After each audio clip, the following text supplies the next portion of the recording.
নমস্কার, glory fan Bengal চ্যানেলে আপনাদের স্বাগত জানাই। সর্বপ্রথমে আমি আমার সমস্ত দর্শকদের ধন্যবাদ জানাতে চাই, কারণ আমার আগের প্রতিবেদনটি অনেক দর্শকের কাছে পৌঁছেছে। আমার চ্যানেলের যে উদ্দেশ্য ছিল জিও পলিটিক্স অর্থাৎ ভূ রাজনীতির খবরাখবর বাঙালি সাধারণ বাঙালি তথা বাঙালি সমাজের কাছে পৌঁছে দেওয়া, কারণ ভূ রাজনীতি বিশ্ব অর্থনীতিকে তথা আমাদের প্রাত্যহিক জীবন অর্থনীতিকে প্রভাবিত করে, তার সম্বন্ধে একটা সাম্যক ধারণা বা তার সম্বন্ধে অবগত করানো আমার চ্যানেলের উদ্দেশ্য। সেই উদ্দেশ্য কিছুটা সফল হয়েছে। আমার প্রিভিয়াস যে প্রতিবেদনটি, আগের প্রতিবেদনটি অনেক মানুষের কাছে পৌঁছেছে। এর জন্য আমি আমার সমস্ত দর্শকদেরকে, সাবস্ক্রাইবারদের তৎসহ ইউটিউব কর্তৃপক্ষকে আমার তরফ থেকে ধন্যবাদ জ্ঞাপন করছি। ধন্যবাদ। আসি আজকের প্রতিবেদনে। আমি থাম্বনেলে উল্লেখ করেছি যে টেরেবল ভয়াবহ আখ্যা দিয়েছেন পোপকে। কে? মার্কিন প্রেসিডেন্ট ডোনাল্ড ট্রাম্প। তিনি কি মানসিক বিকারগ্রস্ত না তুখোড় ব্যবসায়ী? কেন আমি এই কথা বলছি? আমি আজকের এই এই আলোচনাটা নিয়ে কেন এলাম? আমি এই আলোচনাটা নিয়ে এলাম যে বিশ্বের সবচেয়ে বড় নেতা, অর্থাৎ বিশ্বের সবচেয়ে শক্তিশালী দেশ মার্কিন যুক্তরাষ্ট্র, তার সর্বোচ্চ নেতা বা সর্বপ্রধান ব্যক্তি হলেন ডোনাল্ড ট্রাম্প। সর্বপ্রধান ব্যক্তি যদি সুস্থ এবং বিশ্ববাসীর উদ্দেশ্যে কাজ না করে, সে যদি মানসিক বিকারগ্রস্ত মানসিক ভারসাম্যহীন হন এবং বা তিনি যদি শুধুমাত্র নিজের স্বার্থ বা আমেরিকার স্বার্থ অর্থাৎ নিজের দেশের স্বার্থ দ্বারা শক্তিধর দেশটিকে পরিচালনা করেন, তার ফল গোটা বিশ্ববাসীকে ভুগতে হয়। গোটা বিশ্ব এক সংকটের মুখে উপনীত হয়, যা আমরা এখন দেখতে পাচ্ছি। গোটা বিশ্বকে একটা ভয়াবহ সংকটের মুখে দাঁড় করিয়েছে। গোটা বিশ্বের অর্থনীতি আজকের গভীর সংকটে। গোটা বিশ্ব আজকের বিশ্বযুদ্ধের মুখোমুখি। এখন আমি এই কথাগুলি বলছি এই কারণে যে শুধুমাত্র আমি প্রতিবাদ করিনি আমার প্রতিবেদনের মাধ্যমে যে ডোনাল্ড ট্রাম্প তিনি যেগুলো করছেন বিশ্বের সেগুলো ঠিক করছেন না, এবং তার সমালোচনা শুধু আমি নই, পোপ লিও চতুর্দশ তিনি যখন বক্তব্য রেখেছিলেন যে পুরো ইরান সভ্যতাকে ধ্বংস করে দেবেন 48 আওয়ার্সে তিনি একটা আলটিমেটাম দিয়েছিলেন, এবং তিনি বলেছেন ইরানের বিদ্যুৎ কেন্দ্র, সেতু সহ বেসামরিক সমস্ত অবকাঠামোগুলোতে হামলার ইঙ্গিত দেন। সেই সময় পোপ লিও চতুর্দশ ট্রাম্পের এই হুমকিকে পুরোপুরি অগ্রহণযোগ্য, আনঅ্যাকসেপ্টেবল বলে আখ্যা দিয়েছিলেন, এবং তিনি এও বলেছিলেন যে তিনি সত্যের জন্য যুদ্ধের বিরুদ্ধে কথা বলবেন। পোপ লিও চতুর্দশ হলেন 267তম ক্যাথলিক চার্চের প্রধান, এবং তিনি ভ্যাটিকান সিটির সার্বভৌম শাসক। তিনি 2025-এ 8ই মে পোপ হিসাবে নির্বাচিত হয়েছিলেন, আর তিনি প্রথম আমেরিকান বংশোদ্ভূত পোপ। প্রথম অবস্থায় সরাসরি সংঘাতে তিনি জড়াতে চাননি, কিন্তু পোপ ধীরে ধীরে সোচ্চার হয়েছিলেন ডোনাল্ড ট্রাম্পের বিরুদ্ধে।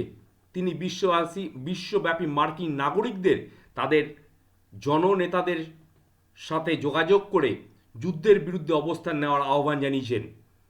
তিনি যুদ্ধের এই মানসিকতাকে অহংকার, অহংবোধ, অজ্ঞতা এবং ক্ষমতার আস্ফালন বলে অভিহিত করেছেন।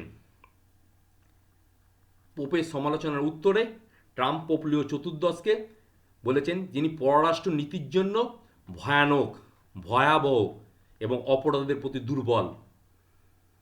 তিনি আরও দাবি করেন যে তিনি প্রেসিডেন্ট না হলে পোপ লিও চতুর্দশ তিনি পোপ হতেন না। এই উত্তপ্ত পরিস্থিতির কারণে পোপ জুলাই মাসে আমেরিকার 250তম বার্ষিকী উপলক্ষে তার নির্ধারিত যে সফরসূচি সেটিকে বাতিল করেন। তার বার্তাটি অত্যন্ত সঙ্গতিপূর্ণ ছিল। তিনি বলছেন, আমি কোনো রাজনীতিক নই, আমি কোনো বাদানুবাদে জড়াতে চাই না, তবে আমি আমার কথা বলে যাব। তিনি বলেন, ধন্য যারা শান্তি স্থাপন করতে প্রস্তুত আছেন, যারা শান্তি স্থাপন করে, আমি যুদ্ধের বিরুদ্ধে কথা বলে যাব। কিন্তু ডোনাল্ড ট্রাম্প তো ডোনাল্ড ট্রাম্পই, তিনি তার অবস্থানে অনড়। তিনি বলেন যে পোপ লিও তিনি অত্যন্ত উদারপন্থী একজন ব্যক্তি, তিনি মানুষ যিনি তিনি অপরাধ বন্ধে বিশ্বাস করেন না, এবং তিনি মনে করেন যে এমন একটি দেশের যার পারমাণবিক ক্ষমতা আছে তাদের বিরুদ্ধে আমাদের কঠোর হওয়া উচিত নয়, তারা পারমাণবিক অস্ত্রে বিশ্বকে ধ্বংস করতে চায়। তিনি বলেন, আমি পোপ লিওর ভক্ত নই। এবং পরে তিনি একটি সোশ্যাল মিডিয়াতে এআই জেনারেটেড একটি যীশুখ্রিস্টের মতো নিজের ছবি সোশ্যাল মিডিয়ায় পোস্ট করেন। সেখানে দেখা যায় তিনি সাদা পোশাক পরিহিত একজন অসুস্থ ব্যক্তিকে সুস্থ করছেন। এই পোস্টটিকে দেখে ধর্মীয় নেতারা, খ্রিস্টান ধর্মীয় নেতারা এবং রক্ষণশীল ব্যক্তিরা এটিকে ধর্মদ্রোহিতার বা অশোভন আচরণ বলে সমালোচনা করেছেন, এবং এই প্রবল জনরোষ সমালোচনার মুখে তিনি এই পোস্টটি সরিয়ে ফেলতে বাধ্য হন তার ট্রুথ সোশ্যাল মিডিয়া থেকে। পোপ লিও তিনি বলেছেন, no fear of the Trump administration, Trump প্রশাসনের প্রতি তার কোনো ভয় নেই। পোপ লিও এমন একটি বিবৃতি হয়েছে যা আগে কোনো পোপ দেননি, সত্যি বলতে দেওয়ার কোনো প্রয়োজনও হয়নি।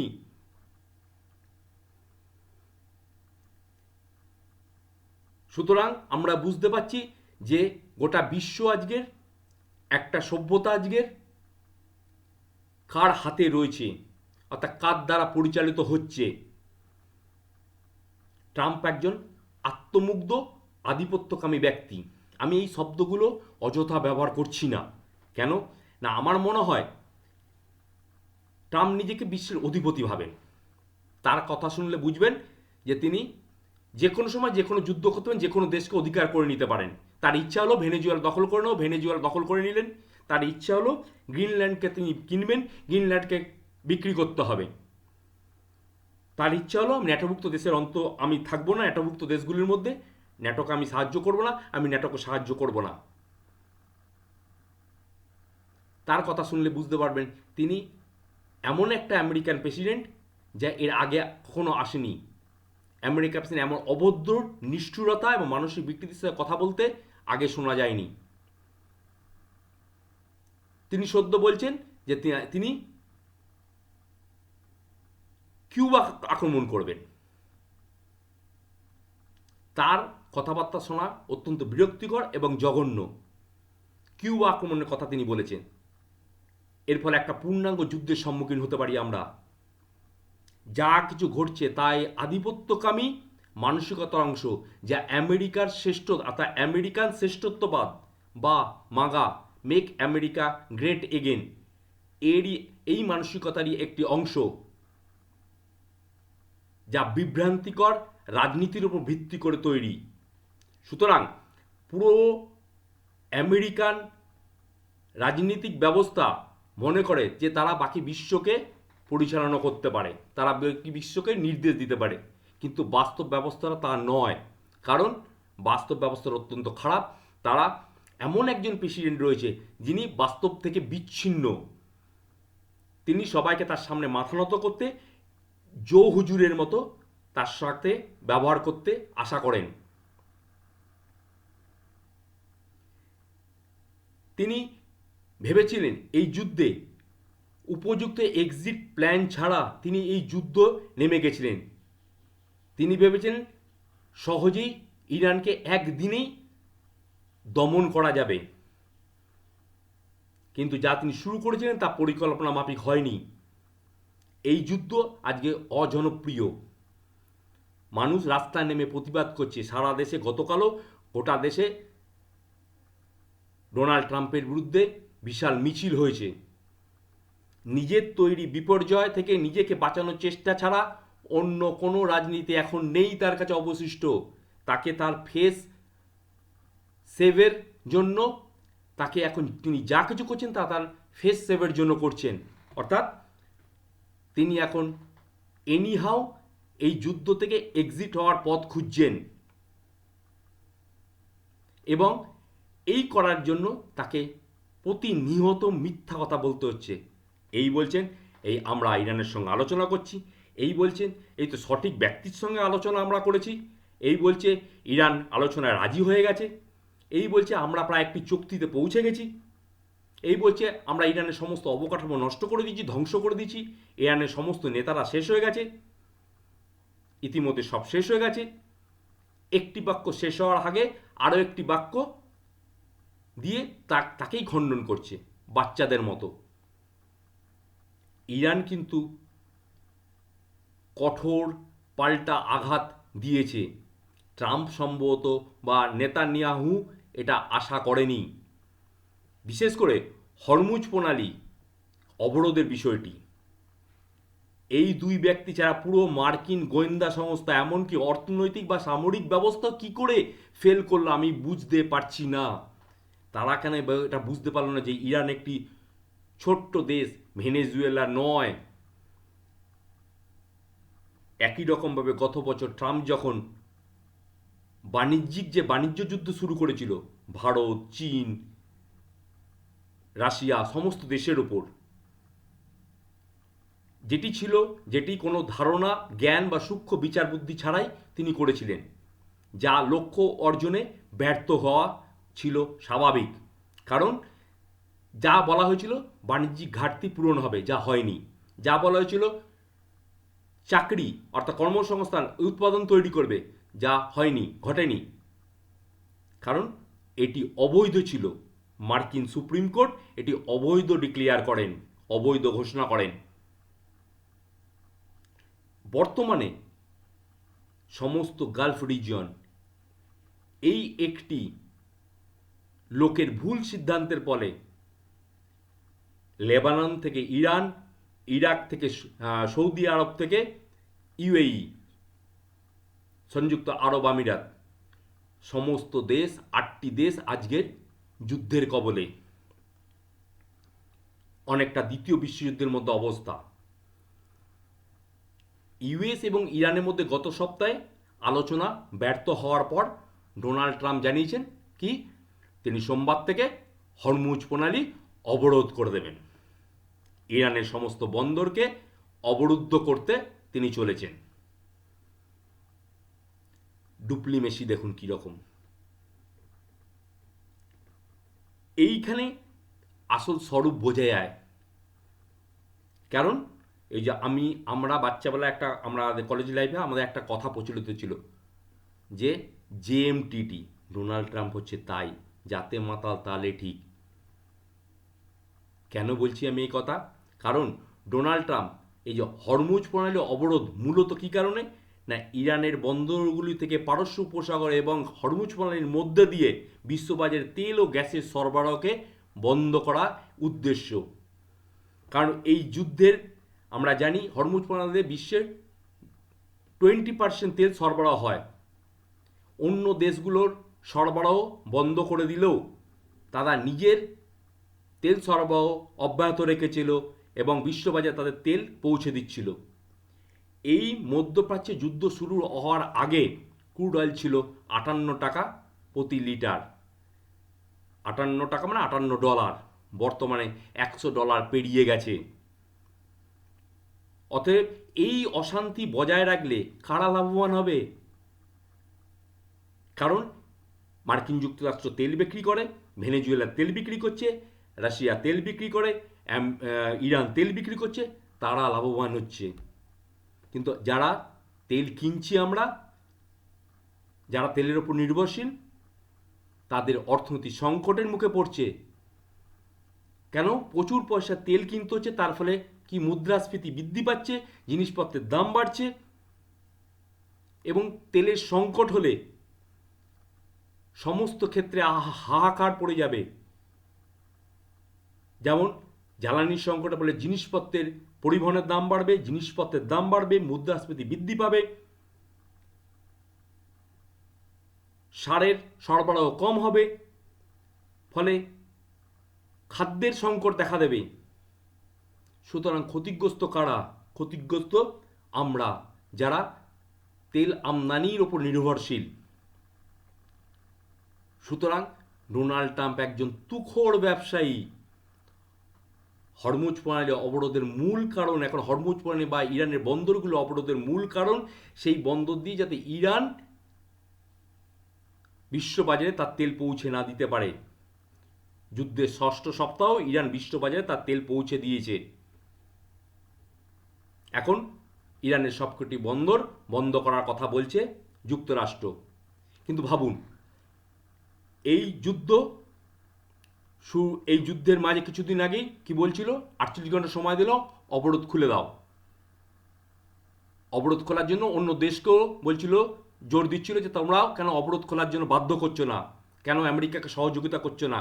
আজ তারা নিজেরাই এসে অবরোধ করলো হরমুজ প্রণালী।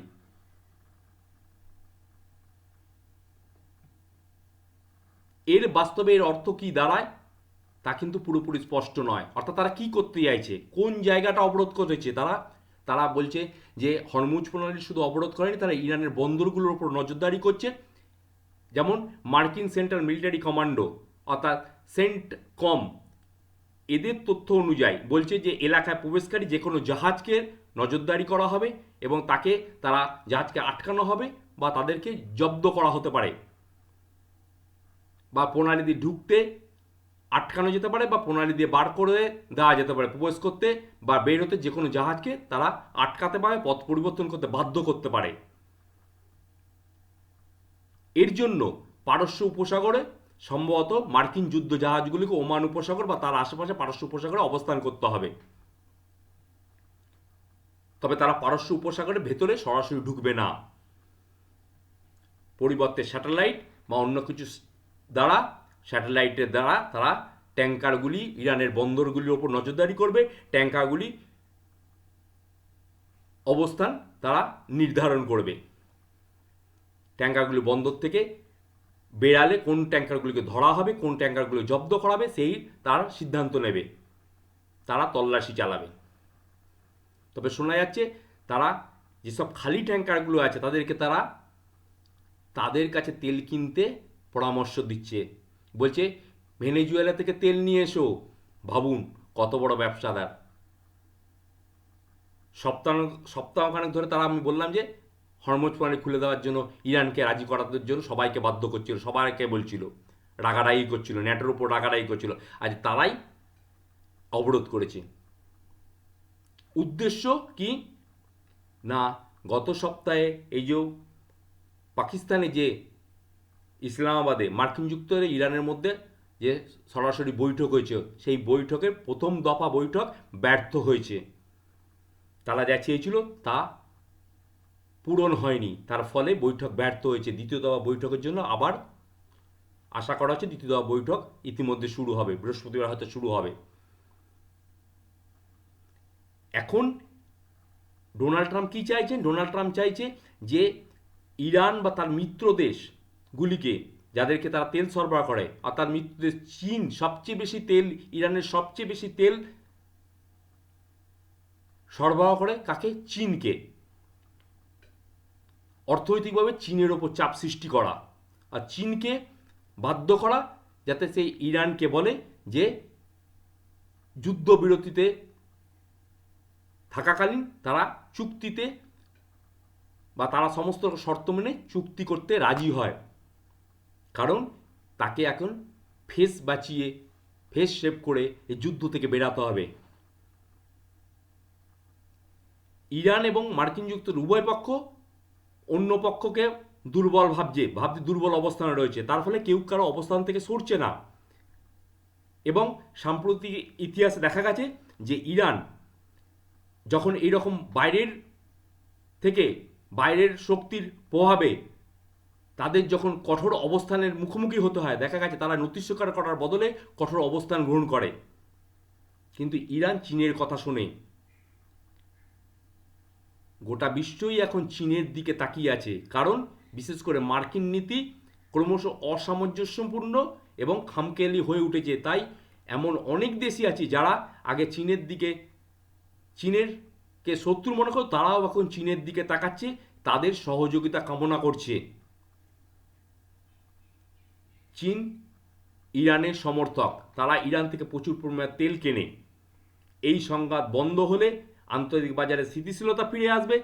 এতে চীনের নিজস্ব স্বার্থ আছে, কারণ চীন তাদের পণ্য বিদেশের বাজারে বিক্রি করে।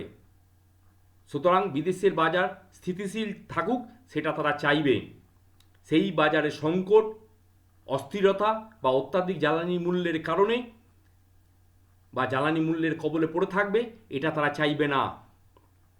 তাই আমেরিকা আশা করবে যে ইরানের উপর কিছুটা চাপ সৃষ্টি করে সম্ভাব্য চীন ইরানকে রাজি করাবে সম্ভাব্য চুক্তিতে বা শর্তে রাজি হতে।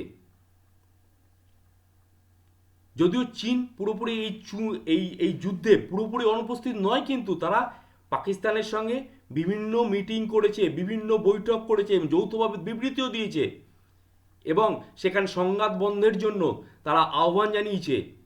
গুরুত্বপূর্ণ বিষয় হলো তারা এই বিবৃতিতে সমুদ্রপথ খোলা রাখার বিষয়টাকে অগ্রাধিকার দিয়েছে এবং তারা ইরানের তেল আমদানিতে শীর্ষে থাকা চীন কি করেছে, দেশটির বন্দরে মার্কিন যুক্তরাষ্ট্রের যে প্রবেশাধিকার সীমিত করার পদক্ষেপকে অদায়িত্বজ্ঞানহীন এবং বিপজ্জনক বলে বর্ণনা করেছেন। এই অবরোধ চলতে থাকলে যদি কোনো জাহাজের ওপর আক্রমণ বা জাহাজকে জব্দ করা বা ধ্বংস করার ফলে বড় কোনো সংঘাতের সম্মুখীন হয়, তা কিন্তু ভয়ানক পরিস্থিতির সৃষ্টি হবে। বা এটি এক ধরনের বলা যেতে পারে লোক দেখানো অপটিক্সও হতে পারে। কারণ আমেরিকা দেখাবে, দেখো আমরা ইরানের একটি তৈল জাহাজকে আটক করলাম, বিশ্বকে আমাদের কত ক্ষমতা। বা ইরান কোনো একটি জাহাজকে বার করে, দেখো আমরা আমেরিকার চ্যালেঞ্জকে উপেক্ষা করে আমরা জাহাজ বিদেশের বাজারে আমরা নিয়ে এলাম। একদম সম্প্রতি একটি খবর পাওয়া যাচ্ছে যে একটি চীন মালিকানাধীন জাহাজ হরমুজ প্রণালী অতিক্রম করতে সক্ষম হয়েছে, হরমুজ প্রণালী থেকে বেরিয়ে গেছে। অর্থাৎ মার্কিন বাহিনী সম্ভবত থেকে বাধা দেননি, তারা মার্কিন নৌ অবরোধকে চ্যালেঞ্জ জানিয়েছে। সেটি হলো রিচ স্টারি নামক একটি ট্যাঙ্কার। এটি ইরানের অপরিশোধিত তেল বোঝাই ছিল কিনা সেই বিষয়ে নিশ্চিত তথ্য নেই, তবে এটা হরমুজ প্রণালী থেকে বেরিয়ে যেতে সক্ষম হয়েছে, যাকে সম্ভবত মার্কিন বাহিনী বাধা দেয়নি। এখন আমাদের দেখার বিষয়, এই যে মার্কিন বাহিনীকে চ্যালেঞ্জ জানালো, মার্কিন অবরোধকে চ্যালেঞ্জ জানানো চীন,